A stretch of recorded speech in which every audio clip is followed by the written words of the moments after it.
மொத்தத்துல வட்டி அவங்க சரியத்துல எங்க தடை செய்யப்பட்டிருந்தது அப்படின்னா யாத்திராகமம். இது மூசா நபிக்கு தரப்பட்ட புத்தகம். இது என்ன? இது தௌராத். சிறுமைப்பட்டிருக்கிற ஒரு ஆள், ஒரு ஏழை ஒருத்தர், அவர் உங்ககிட்ட உங்ககிட்ட பணம் கடனா வாங்கினா நீங்க என்ன பண்ணக்கூடாது?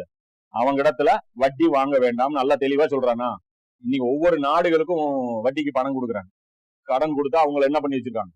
அடிமைப்படுத்தி வைக்கிறாங்க. இப்ப வட்டி கொடுத்தா, இப்ப கடன் கொடுத்தா கடனை பத்தி மட்டும்தானே இவங்க பேசணும். வேர்ல்டு பேங்கா இருக்கட்டும், வேர்ல்டு IMF உடைய இது பாத்தீங்கன்னா international monetary fund.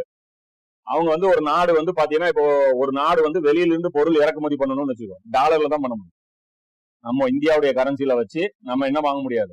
Saudi Arabia கிட்ட பெட்ரோலும் வாங்க முடியாது. ஏன்னா இந்த நாட்டு பணம் அந்த நாட்டுல செல்லாது, அந்த நாட்டு பணம் இந்த நாட்டுல செல்லாது. அப்போ எல்லா நாட்டிலையும் செல்றதுக்குன்னு ஒரு பணம் இன்னைக்கு இருக்கு. எது? American dollar. இது யார் முடிவு பண்றா? அமெரிக்கா முடிவு பண்றான். எதனால முடிவு பண்றான்? 2ஆம் உலக போர்ல ஹீரோஷிமா நாகாசாக்கி மேல பாம்பு போட்டு, நான் தான் இந்த உலகத்துல சூப்பர் பவர், என்கிட்ட யாரும் ஜெயிக்க முடியாதுன்னு அவனுடைய அந்த ஆதிக்கத்தை அவன் நிலைநிறுத்தி, இதை வச்சு IMF உருவாக்கி, வேர்ல்டு பேங்க் உருவாக்கி, என்னுடைய கரன்சி தான் வேர்ல்டு கரன்சியா இருக்கணும் அப்படின்னு முடிவு பண்றான். சரியா? இப்ப இதுல இருந்து வெளியே வர்றதுதான் இப்ப இந்தியா மாதிரியான நாடுகள்ல என்ன பண்ணுது? பிரிக்ஸ்ன்னு சொல்லி ஒரு ஆல்டர்னேட் சிஸ்டம் இன்னைக்கு கொண்டு வந்திருக்காங்க. அந்த உலகம் பூரா இருக்கிற ஒரு பேங்க் சிஸ்டம் இருக்கு. இப்ப இன்னைக்கு நீ அமேசான்ல பாத்தீங்கன்னா வெப்சைட் ஃபாரின் வெப்சைட் ஒன்னு இருக்கும். அமேசான்ல 2 இருக்கும். ஒன்னு இந்தியன் அமேசான், இன்னொன்னு ஃபாரின் அமேசான். அந்த அமேசான்ல பாத்தீங்கன்னா டாலர்ல தான் நீ பே பண்ணணும்.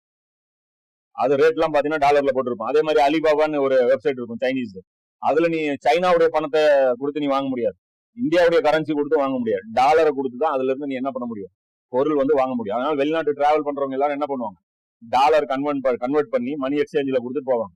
அந்த மணி எக்ஸ்சேஞ்ச் எது? ஈசா நபி அந்த டேபிள்ல தள்ளி விட்டாங்களே, அந்த டேபிள் தான் இன்னைக்கு பேங்கா மாறி நிக்குது. அன்னைக்கு சின்ன லெவல்ல பண்ணிட்டு இருந்தது இன்னைக்கு உலகளாவிய லெவல்ல பண்ணிட்டு இருக்கு. இந்தியாவில வறுமை இருக்குதுன்னா அது காரணம் இந்த வட்டி தான். ஆப்பிரிக்கால வறுமை இருக்குதுன்னா அது காரணம் இந்த சுரண்டல் தான். புரியுதா? இன்னைக்கு உலகம் பூரா இந்த அநியாயம் நிரம்பி இருக்கு. ஒவ்வொருத்தரும் இன்னைக்கு பசியில சாவறான் அப்படின்னா இந்த பேங்கர்ஸ்கள், இவர்களுடைய காரணம் தான். இவங்க எந்த வேலையும் செய்ய மாட்டாங்க.